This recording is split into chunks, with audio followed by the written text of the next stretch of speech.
Gram panchayat Raj Govindpur क्षेत्र संख्या 11 यानी 9 से 15 तक की पंचायत समिति सदस्य पद के उपेंद्र राय जी के तरफ से सभी मतदाता मालिकों को कोटि कोटि प्रणाम है, नमन है। जी हाँ, एक निशान और एक पहचान है आप सबों के बीच लेकर आए हैं। वो है आपके लिए पंचायत समिति सदस्य पद के सहयोग, कर्मठ, शिक्षित, जुझारू, ईमानदार, लोकप्रिय, संघर्षशील उम्मीदवार पंचायत समिति सदस्य पद के लिए वो है उपेंद्र राय।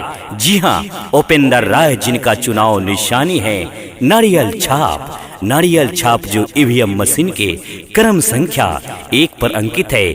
जी हाँ मतदाता मालिकों, न भूलना है न भुलाना है, न भूलना है न भुलाना है। सभी को यही चुनाव चिन्ह बताना है। वह कौन हो सकता है? उपेंद्र राय जी का चुनाव निशानी नारियल छाप। नारियल छाप जो ईवीएम मशीन की क्रम संख्या 1 पर अंकित है। आप नारियल छाप के सामने नीला बटन दबाकर भारी से भारी मतों से उपेंद्र राय जी को विजयी बनावे। नारियल छाप जिंदाबाद, जिंदाबाद जिंदाबाद, नारियल छाप जिंदाबाद, जिंदाबाद जिंदाबाद, उपेंद्र राय जिंदाबाद, जिंदाबाद जिंदाबाद, उपेंद्र राय जिंदाबाद, जिंदाबाद जिंदाबाद। आपकी बटन कहाँ दबेगी, नारियल छाप जहाँ रहेगी। आपकी बटन कहाँ दबेगी, नारियल छाप जहाँ रहेगी। नारियल छाप जिंदाबाद, जिंदाबाद जिंदाबाद। ए भैया, अब की बार अपना ग्राम पंचायत राज गोविंदपुर क्षेत्र संख्या 11 वार्ड संख्या 9 से 15 के ईमानदार उम्मीदवार उपेंद्र राय जी, जिनका चुनाव चिन्ह बा नारियल छाप, अपना बहुमूल्य वोट देके भारी मतों से विजयी बनाए। हाँ सुनो ये चाचा चाची बतिया कहिले साची। सुनो ये चाचा चाची बतिया कहिले साची। करमा एक नंबर में सुनो न चाचा भूलई हो। नारियल छाप पर बटन दवाई हो। उपेंद्र भैया के समिति बनई है।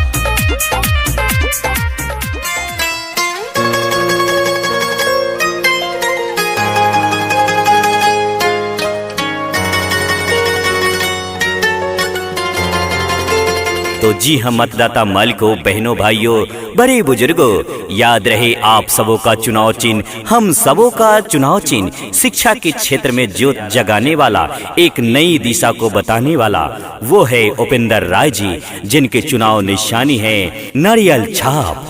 नारियल छाप जो ईवीएम मशीन की क्रम संख्या 1 पर अंकित है। तो जी हम मतदाता मालिकों, बहनों, भाइयों, बड़े बुजुर्गों, भूलना न भुलाना है, सभी को याद रखना है, जाजा के घर में बताना है। वह नारियल छाप, नारियल छाप जो ईवीएम मशीन की क्रम संख्या 1 पर अंकित है, जिनका कहना है कि जात पर न पात पर, जात पर न पात पर, बस हम सबों का बटन दबेगा नारियल छाप पर, नारियल छाप पर। तो जी हाँ, वो है ईवीएम मशीन की क्रम संख्या 1 पर अंकित है। तो जी हाँ मतदाता मालिकों, बहनों, भाइयों, बड़े बुजुर्गों, याद रहे हम सबों का चुनाव चिन्ह मात्र एक चुनाव चिन्ह। वह कौन चुनाव चिन्ह है? वह नारियल छाप। नारियल छाप जो ईवीएम मशीन की क्रम संख्या 1 पर अंकित है। अब की बार एक निशान और एक पहचान को लेकर के आए हैं उपेंद्र राय जी, जिनकी चुनाव निशानी है नारियल छाप जो ईवीएम मशीन की क्रम संख्या 1 पर अंकित है। तू मेरा कर्मा, तू मेरा धर्मा, तू मेरा अभिमान है।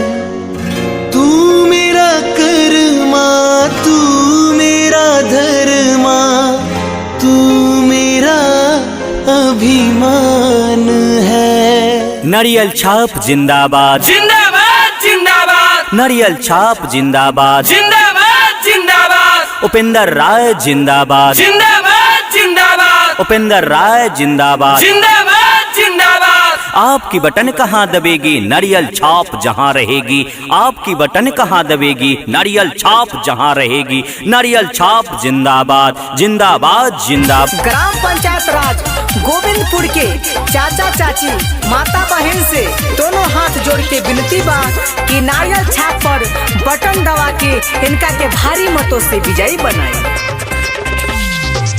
सुना ये भैया भाभी नहीं भूलई है, सुना ये भैया भाभी नहीं भूलई है। अब कियो पिंडर भैया के समिति बनई है, अब कियो पिंडर रह के नारियल छाप बाटे नहीं भूलई हो, वही जे बटन दबई है भैया।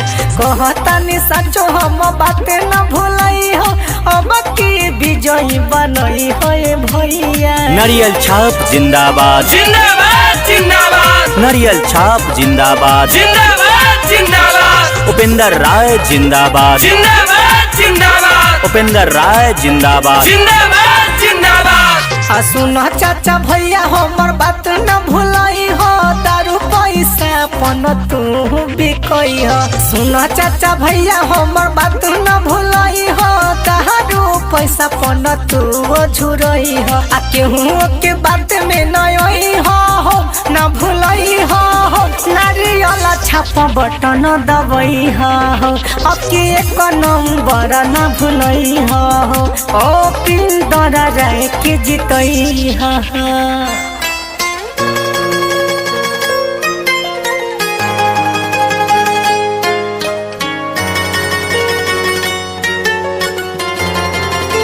जिनका कहना है कि कोई नोटों के सहारे बैठा है तो कोई बोतलों के सहारे बैठा है, कोई नोटों के सहारे बैठा है तो कोई बोतलों के सहारे बैठा है। कोई जाकर कह दो उनसे चुनाव वही जीतेगा, कोई जाकर कह दो उनसे कि चुनाव वही जीतेगा जो जनता के दिल में हौसलों के सहारे बैठा है, हौसलों के सहारे बैठा है। तो जी हाँ मतदाता मालिकों, बहनों, भाइयों, बड़े बुजुर्गों, आपका एक चुनाव चिन्ह उपेंद्र राय जी का चुनाव चिन्ह, चाचा चाची का चुनाव चिन्ह, भैया भाभी का चुनाव चिन्ह, दादा दादी का चुनाव चिन्ह, एक चुनाव चिन्ह नारियल छाप। नारियल छाप जो ईवीएम मशीन की क्रम संख्या 1 पर अंकित है। तो इस बार न भूलना है न भुलाना है, सभी को वही बताना है। नारियल छाप जो ईवीएम मशीन की क्रम संख्या 1 पर अंकित है। आप नीला बटन दबाकर नारियल छाप के सामने भारी से भारी मतों से उपेंद्र राय जी को विजयी बनावे एवं ग्राम पंचायत राज गोविंदपुर क्षेत्र संख्या 11 यानी वार्ड नंबर 9 से 15 तक के उन्हें पंचायत समिति सदस्य पद के लिए निर्वाचन करे। तो जी हाँ मतदाता मालिकों, बहनों, भाइयों, बड़े बुजुर्गों, याद रहे बस हम सबों का चुनाव चिन्ह, आप सबों का चुनाव चिन्ह, भैया भाभी का चुनाव चिन्ह, चाचा चाची का चुनाव चिन्ह, दादा दादी का चुनाव चिन्ह, मात्र एक चुनाव चिन्ह नारियल छाप जो ईवीएम मशीन की क्रम संख्या 1 पर अंकित है। जी हम मतदाता मालिकों, बहनों, भाइयों, नहीं इस बार भुलाना है, सबको ही बताना है। नारियल छाप जो ईवीएम मशीन की क्रम संख्या 1 पर अंकित है। जिनका कहना है कि जात पर न पात पर बस हम सबों का बटन दबेगा नारियल छाप पर। तो जी हम मतदाता मालिकों, याद रहे नारियल छाप। मांगिले आशीष चाची छू के चरनिया,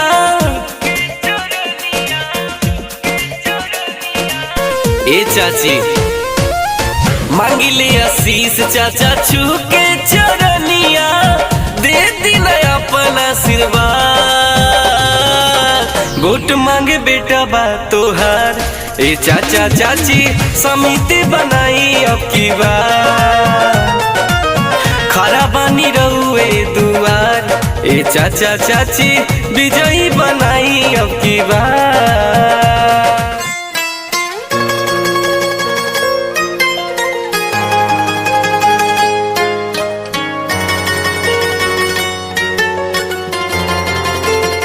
मैं कतरा तूफानों से जंग करता हूँ, हूँ मैं कतरा तूफानों से जंग करता हूँ, मुझे बचाना समंदर के जिम्मेवारी है, मुझे बचाना समंदर की जिम्मेवारी है। दुआ करो सलामत रहे मेरे जिंदगी, दुआ करो सलामत रहे मेरे जिंदगी, क्योंकि भाई उपेंद्र राय कई अंधियारों पर भारी है, कई अंधियारों पर भारी है। तो याद रहे मतदाता मालिकों, बहनों, भाइयों, बड़े बुजुर्गों, हम सबों का चुनाव चिन्ह, आप सबों का चुनाव चिन्ह, मात्र एक चुनाव चिन्ह, वह कौन हो सकता है? तो भाई उपेंद्र राय जी का चुनाव चिन्ह है नारियल छाप। नारियल छाप जो ईवीएम मशीन की क्रम संख्या 1 पर अंकित है। इस बार नारियल छाप पर बटन दबाना है और भारी से भारी मतों से उपेंद्र राय जी को विजयी बनाना है। नारियल छाप जिंदाबाद, जिंदाबाद जिंदाबाद, नारियल छाप जिंदाबाद, जिंदाबाद जिंदाबाद, उपेंद्र राय जिंदाबाद, जिंदाबाद जिंदाबाद, उपेंद्र राय जिंदाबाद, जिंदाबाद जिंदाबाद। आपकी बटन कहाँ दबेगी, नारियल छाप जहाँ रहेगी। आपकी बटन कहाँ दबेगी, नारियल छाप जहाँ रहेगी। नारियल छाप जिंदाबाद, जिंदाबाद जिंदाबाद। दूसरा से चाची नाही कोरी हकदार हो, भैया उपेंद्र अइले रउए दुआर हो। ए चाचा, दूसरा से चाचा नाही कोरी हकदार हो, उपेंद्र राय अइले रउए दुआर हो। इनके जितई ह तू समिति बनई ह, मौका दे दो न अब की बार। वोट मांगे बेटा बा तोहार, ये चाचा चाची समिति बनाई अब की बार। खड़ा बानी रउए दुआर, ये चाचा चाची वोट मांगे बेटा बा तोहार।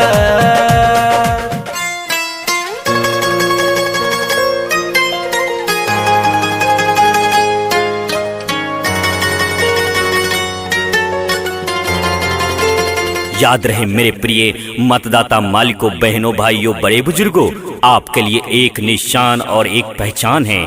आपको गरिमा और मान और सम्मान को बढ़ चढ़कर हक और अधिकार को दिलाने के लिए इस बार तैयार हो चुके हैं। वो है आपके लिए पंचायत समिति सदस्य पद के उम्मीदवार उपेंद्र राय जी, जिनके चुनाव निशानी है नारियल छाप। नारियल छाप जो ईवीएम मशीन की क्रम संख्या 1 पर अंकित है। अब की बार एक निशान और एक पहचान, सबका मान, सबका विकास को दिलाने के लिए तैयार हो चुके हैं। पंचायत समिति सदस्य पद के लिए एक शिक्षित, जुझारू, कर्मठशील, लोकप्रिय, समाज सेवी उम्मीदवार उपेंद्र राय जी, जिनकी चुनाव निशानी है नारियल छाप। नारियल छाप जिनका कहना है कि दरिया से तूफान से समंदर से लड़ेंगे, दरिया से तूफान से समंदर से लड़ेंगे, वक्त जब आ जाए तो हर जंग से लड़ेंगे।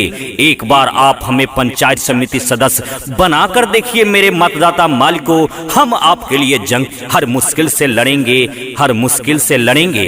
तो जी हाँ, याद रहे नारियल छाप। नारियल छाप जो ईवीएम मशीन की क्रम संख्या 1 पर अंकित है। जी हाँ, अब की बार एक निशान है, एक पहचान है नारियल छाप। नारियल छाप जो ईवीएम मशीन की क्रम संख्या 1 पर अंकित है। नारियल छाप जिंदाबाद, जिंदाबाद जिंदाबाद, नारियल छाप जिंदाबाद, जिंदाबाद जिंदाबाद, उपेंद्र राय जिंदाबाद, जिंदाबाद जिंदाबाद, उपेंद्र राय जिंदाबाद, जिंदाबाद जिंदाबाद। आपकी बटन कहाँ दबेगी, नारियल छाप जहाँ रहेगी। आपकी बटन कहाँ दबेगी, नारियल छाप जहाँ रहेगी। भैया उपेंद्र अइले रउए दुआर हो, अर्जी करिले अर्जी करी स्वीकार हो।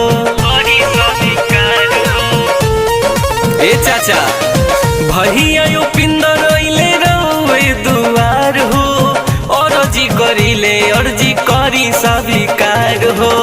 नारियल छाप पर बटन दबई हा, इतने तू कद उपकार।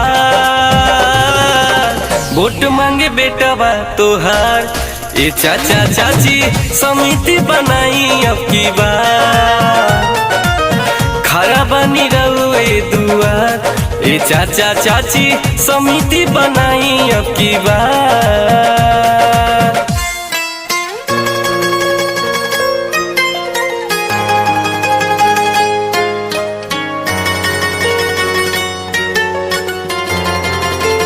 जी हाँ मतदाता मालिकों, आपके लिए है गरिमा को बढ़ाने वाला, दुख सुख में साथ देने वाला, शिक्षित, जुझारू, कर्मठशील, लोकप्रिय उम्मीदवार पंचायत समिति सदस्य पद के लिए वो है उपेंद्र राय जी, जिनकी चुनाव निशानी है नारियल छाप। नारियल छाप जो ईवीएम मशीन की क्रम संख्या 1 पर अंकित है। तो जी हाँ मतदाता मालिकों, बहनों, भाइयों, बड़े बुजुर्गों, इस बार एक निशान और एक पहचान को लेकर के आए हैं आप सबों के बीच। वो है उपेंद्र राय जी, जिनकी चुनाव निशानी है नारियल छाप। नारियल छाप जो वो नारियल है, जी हाँ वह नारियल है जो ईवीएम मशीन के प्रथम नंबर पर वो अंकित है।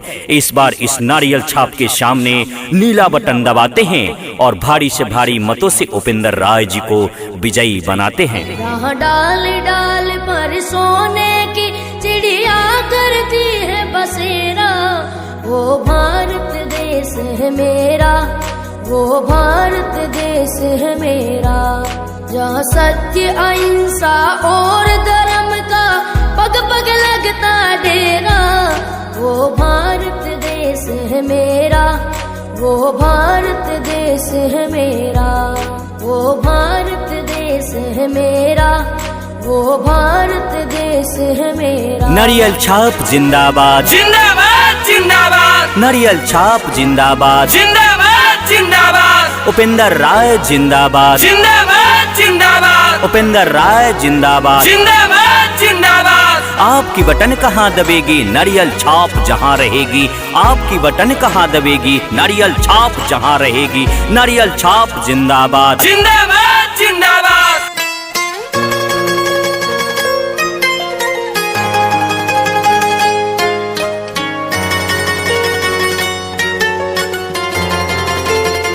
ए बाबा प्रणाम। इस सवेरे सवेरे रउआ लाठी लेके कहाँ घुमै छी हो बाबा? जरूर कुछ बात बा हो, हमरा बता दो। हाँ बबुआ, बात बड़ा इज्जत प्रतिष्ठा के हो रे हे। अरे कथी कही, अरे गरीब नार, सुनली है कि ग्राम पंचायत राज गोविंदपुर क्षेत्र संख्या 11 में जे वार्ड नंबर 9 से 15 में जे बहुते लोग खड़ा बाटे पंचायत समिति सदस्य पद के ले गरीब नार, कथी कही छ? ए बाबा पंचायत समिति में हारे हारे कथी कहियो बबुआ? अरे हमरा तो समझे में न बैठ कि अब की करे के है, न करे के है। ए बाबा कुछो न करे के है हो। अरे अपना उम्मीदवार हथिन भाई जी। आज तो कौन भाई जी हटन रे हे? ए बाबा पंचायत समिति सदस्य पद में अपने भैया हथिन कर्मठशील, लोकप्रिय, समाजशील, ईमानदार, लोकप्रिय, बहुत बड़ा ईमानदार हथिन, गरीब के मसीहा हथिन हो बाबा। अरे तो बाप रे बाप बबुआ, अरे न पूछी रह तो हम गड़बड़ाइए जैती रे हे। अरे तो के बारन रे हे, तनी हम रहीन के बता दे रे बबुआ गरीब ना। ए बाबा उपेंद्र राय बारन। आहा हा उपेंद्र राय, आहा हा बबू, अरे कथी कहियो? अरे उनका जे चुनाव चिन्ह बाटे नारियल छाप जे ईवीएम मशीन के क्रम संख्या 1 पर अंकित बारे उनकरे न तू चर्चा करे छे। ए बाबा तेमे सोचे समझे के कुछ न है, आ बस ईवीएम मशीन के ऊपर से एकदम 1 नंबर पर कहीं अटके भटके के जरूरत नहीं बाबा। ईवीएम मशीन के क्रम संख्या 1 पर जइह आ नारियल छाप जे मिलता 1 नंबर पर, ओकरा सामने उंगली से दबा दियहु आ जैसा ही ईवीएम मशीन करता पी करता तो बुझ जइह कि भैया उपेंद्र राय जी के वोट गिर गईल आ वार्ड नंबर 9 से लेके 15 तक के पंचायत समिति चुना गईलन। आहा हा बचवा, बड़ा बढ़िया बात कहे छ रे हे भाई उपेंद्र। अरे उनकरा लेखा तो कथी कहे छ, कोई के विचार न है रे हे। हाँ बाबा, यही लागी न तोरा हम समझा के बुझा के कह छियो कि जिनकर चुनाव निशान है नारियल छाप जे ईवीएम मशीन के क्रम संख्या 1 पर अंकित है। हाँ तो सब बुझ गलिए बचवा। अब तो हम घर घर में जाके सब गोटा के जो बचल खोटल लोग होथुन, जैसे कि भैया भाभी, चाचा चाची, दादा दादी, तोहर कोई गोटा के हम न छोड़ब। अपन जो मझली पुटोहिया, छोटकी पुटोहिया, बड़की हो, ओकरो के कही देब, बुझल कि ना? हाँ तो बाबा जाके कह दहु जितना जल्दी से जल्दी कि अब की बार चूके के न है। बस उपेंद्र राय जी के चुनाव चिन्ह है नारियल छाप जे ईवीएम मशीन के क्रम संख्या 1 पर अंकित है, ओहे पर अब की बार बटन दबावे के है। हाँ बुझ गई बचवा, जा जा जा। किसी भी तरह के विज्ञापन बनवाने के लिए संपर्क करें चखाजे Vaishali, singer Hareram hero. Mobile number 9262303755।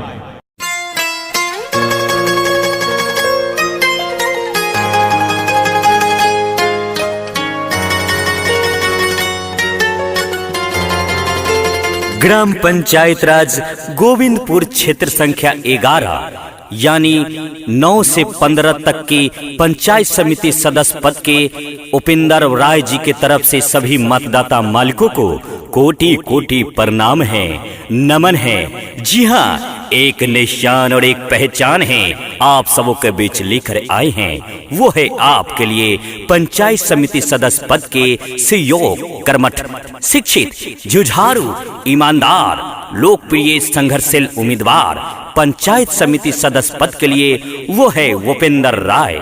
जी हाँ, उपेंद्र राय जिनका चुनाव निशानी है नारियल छाप। नारियल छाप जो ईवीएम मशीन के क्रम संख्या 1 पर अंकित है। जी हाँ मतदाता मालिकों, न भूलना है न भुलाना है, न भूलना है न भुलाना है। सभी को यही चुनाव चिन्ह बताना है। वह कौन हो सकता है? उपेंद्र राय जी का चुनाव निशानी नारियल छाप। नारियल छाप जो ईवीएम मशीन की क्रम संख्या 1 पर अंकित है। आप नारियल छाप के सामने नीला बटन दबाकर भारी से भारी मतों से उपेंद्र राय जी को विजयी बनावे। नारियल छाप जिंदाबाद, जिंदाबाद जिंदाबाद, नारियल छाप जिंदाबाद, जिंदाबाद जिंदाबाद, उपेंद्र राय जिंदाबाद, जिंदाबाद जिंदाबाद, उपेंद्र राय जिंदाबाद, जिंदाबाद जिंदाबाद। आपकी बटन कहाँ दबेगी, नारियल छाप जहाँ रहेगी। आपकी बटन कहाँ दबेगी, नारियल छाप जहाँ रहेगी। नारियल छाप जिंदाबाद, जिंदाबाद जिंदाबाद। ए भैया, अब की बार अपना ग्राम पंचायत राज गोविंदपुर क्षेत्र संख्या 11 वार्ड संख्या 9 से 15 के ईमानदार उम्मीदवार उपेंद्र राय जी, जिनका चुनाव चिन्ह नारियल छाप, अपना बहुमूल्य वोट देके भारी मतों से विजयी बनाए। हाँ सुनो ये चाचा चाची बतिया कहिले साची। सुनो ये चाचा चाची बतिया कहिले साची। करमा कएक नंबर में सुनो न चाचा भुलई हो। नारियल छाप पर बटन दबई हो। उपेंद्र भैया के समिति बनई है।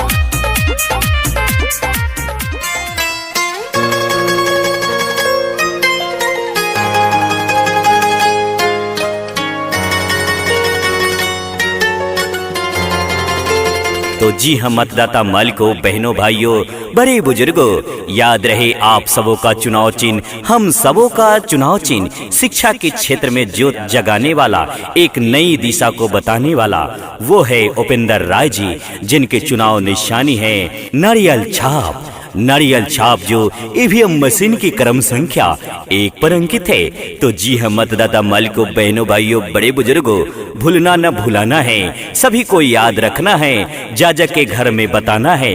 वह नारियल छाप, नारियल छाप जो ईवीएम मशीन की क्रम संख्या 1 पर अंकित है, जिनका कहना है कि जात पर न पात पर, जात पर न पात पर, बस हम सबों का बटन दबेगा नारियल छाप पर, नारियल छाप पर। तो जी हाँ, वो है ईवीएम मशीन की क्रम संख्या 1 पर अंकित है।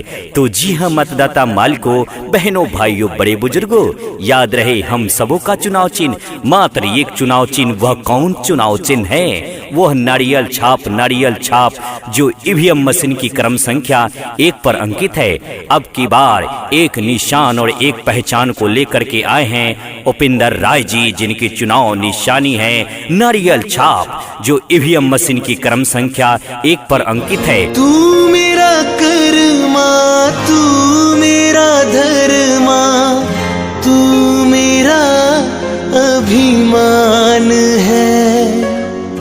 तू मेरा कर्मा, तू मेरा धर्मा, तू मेरा अभिमान है। नारियल छाप जिंदाबाद, जिंदाबाद जिंदाबाद, नारियल छाप जिंदाबाद, जिंदाबाद जिंदाबाद, उपेंद्र राय जिंदाबाद, जिंदाबाद जिंदाबाद, उपेंद्र राय जिंदाबाद। जिंदाबाद जिंदाबाद। आपकी बटन कहाँ दबेगी, नारियल छाप जहाँ रहेगी। आपकी बटन कहाँ दबेगी, नारियल छाप जहाँ रहेगी। नारियल छाप जिंदाबाद जिंदाबाद जिंदाबाद। ग्राम पंचायत राज गोविंदपुर के चाचा चाची माता बहन से दोनों हाथ जोड़ के विनती बा कि नारियल छाप पर बटन दबा के इनका के भारी मतों से विजयी बनाए।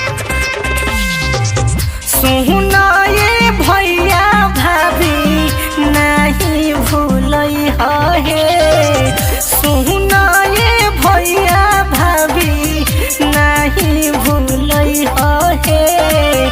अब खियो पिंदर भैया के समिति बनई है।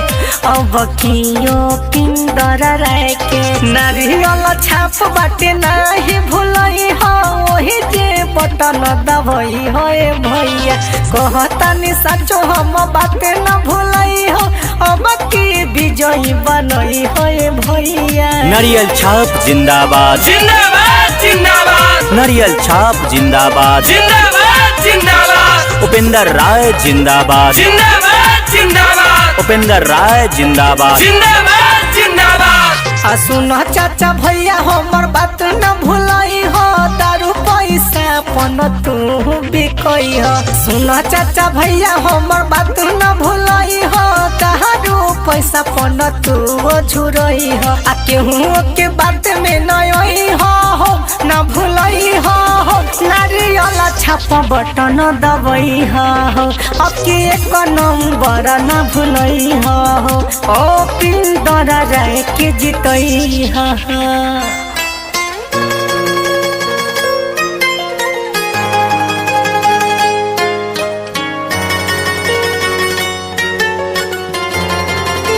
जिनका कहना है कि कोई नोटों के सहारे बैठा है तो कोई बोतलों के सहारे बैठा है, कोई नोटों के सहारे बैठा है तो कोई बोतलों के सहारे बैठा है। कोई जाकर कह दो उनसे चुनाव वही जीतेगा, कोई जाकर कह दो उनसे कि चुनाव वही जीतेगा जो जनता के दिल में हौसलों के सहारे बैठा है, हौसलों के सहारे बैठा है।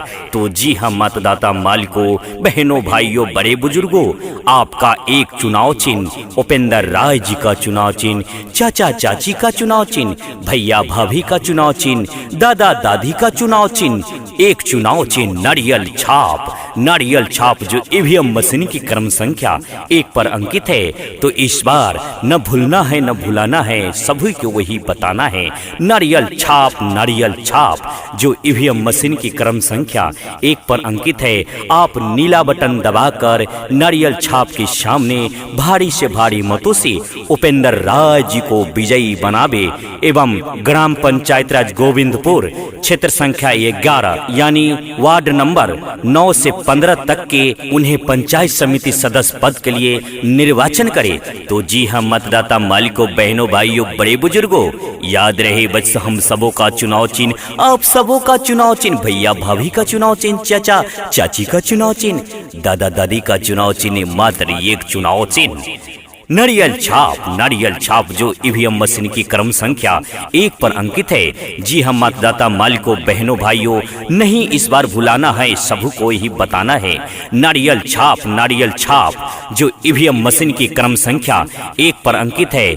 जिनका कहना है कि जात पर न पात पर बस हम सबों का बटन दबेगा नारियल छाप पर। तो जी हम मतदाता मालिकों, याद रहे नारियल छाप। मांगिले आशीष चाची छू के चरनिया,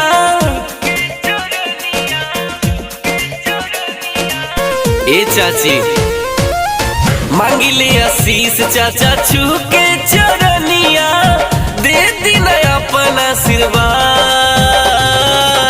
वोट मांगे बेटा बा तोहार, ए चाचा चाची समिति बनाई अब की बार। खड़ा बनी रहुए दुआर, ए चाचा चाची विजयी बनाई अब की बार।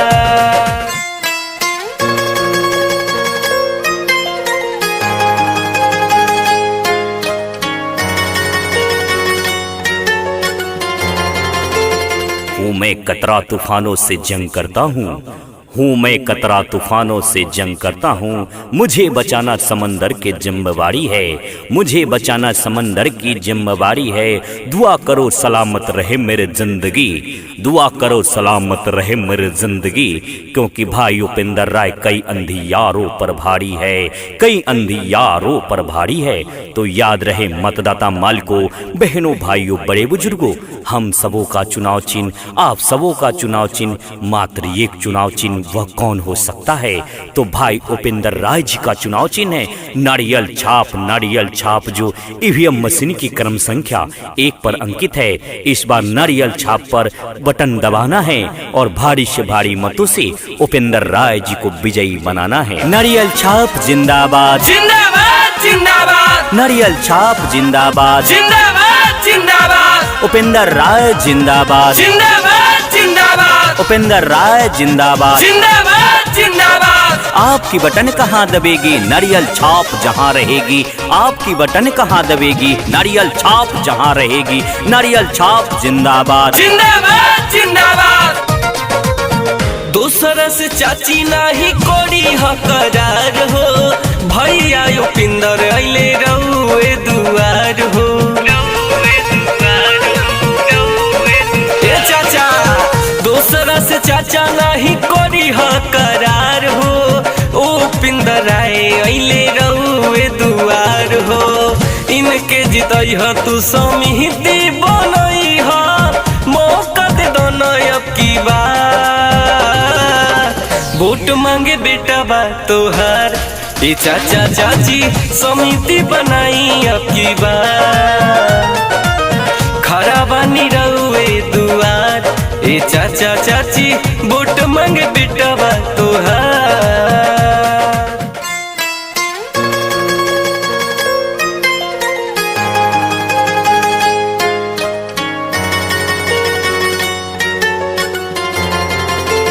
याद रहे मेरे प्रिय मतदाता मालिकों, बहनों, भाइयों, बड़े बुजुर्गों, आपके लिए एक निशान और एक पहचान है।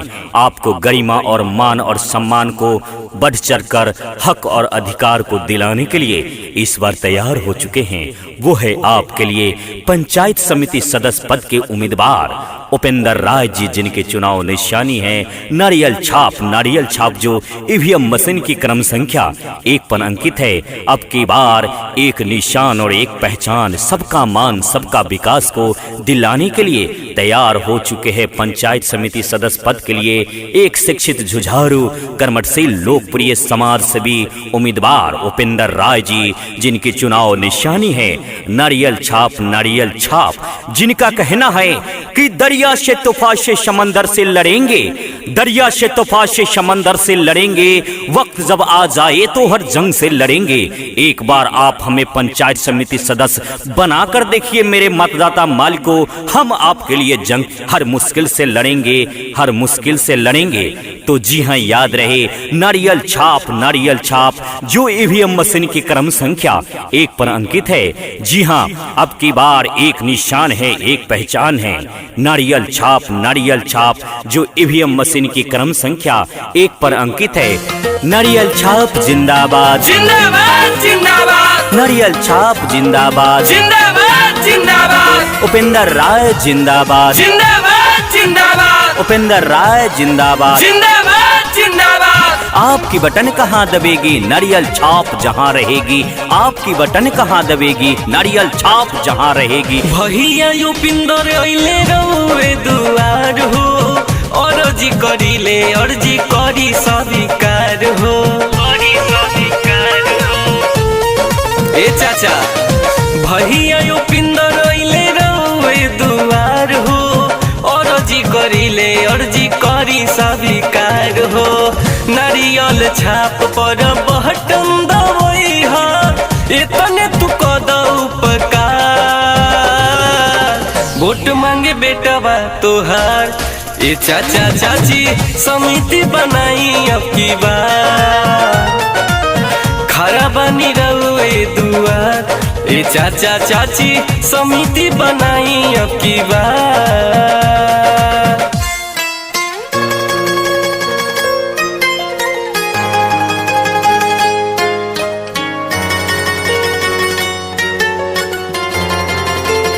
जी हाँ मतदाता मालिकों, आपके लिए है गरिमा को बढ़ाने वाला, दुख सुख में साथ देने वाला, शिक्षित, जुझारू, कर्मठशील, लोकप्रिय उम्मीदवार पंचायत समिति सदस्य पद के लिए वो है उपेंद्र राय जी, जिनकी चुनाव निशानी है नारियल छाप। नारियल छाप जो ईवीएम मशीन की क्रम संख्या 1 पर अंकित है। तो जी हाँ मतदाता मालिकों, बहनों, भाइयों, बड़े बुजुर्गों, इस बार एक निशान और एक पहचान को लेकर के आए हैं आप सबों के बीच। वो है उपेंद्र राय जी, जिनकी चुनाव निशानी है नारियल छाप। नारियल छाप जो वो नारियल है, जी हाँ वह नारियल है जो ईवीएम मशीन के प्रथम नंबर पर वो अंकित है।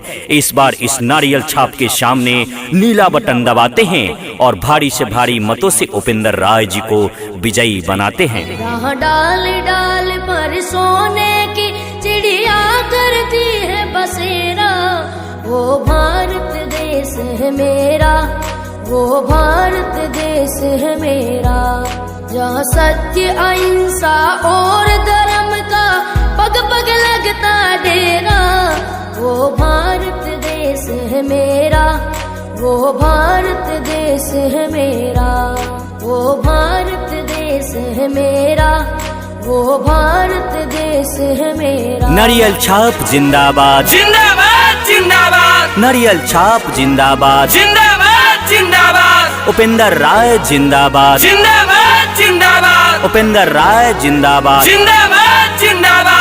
आपकी बटन कहाँ दबेगी, नारियल छाप जहाँ रहेगी। आपकी बटन कहाँ दबेगी, नारियल छाप जहाँ रहेगी। नारियल छाप जिंदाबाद, जिंदाबाद जिंदाबाद।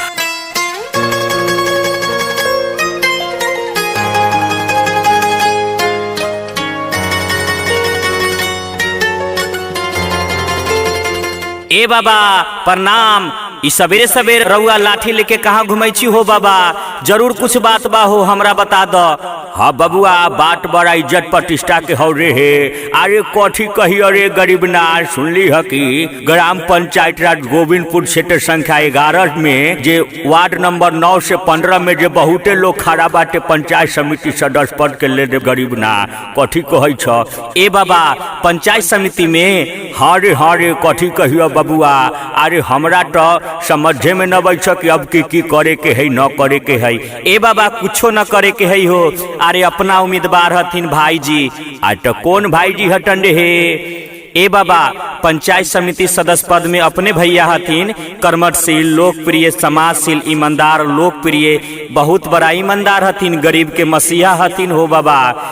अरे तो बाप रे बाप बबुआ, अरे न पूछी रह तो हम गड़बड़ाइए जैती रे हे। अरे तो के बारन रे हे, तनी हम रहीन के बता दे रे बबुआ गरीब ना।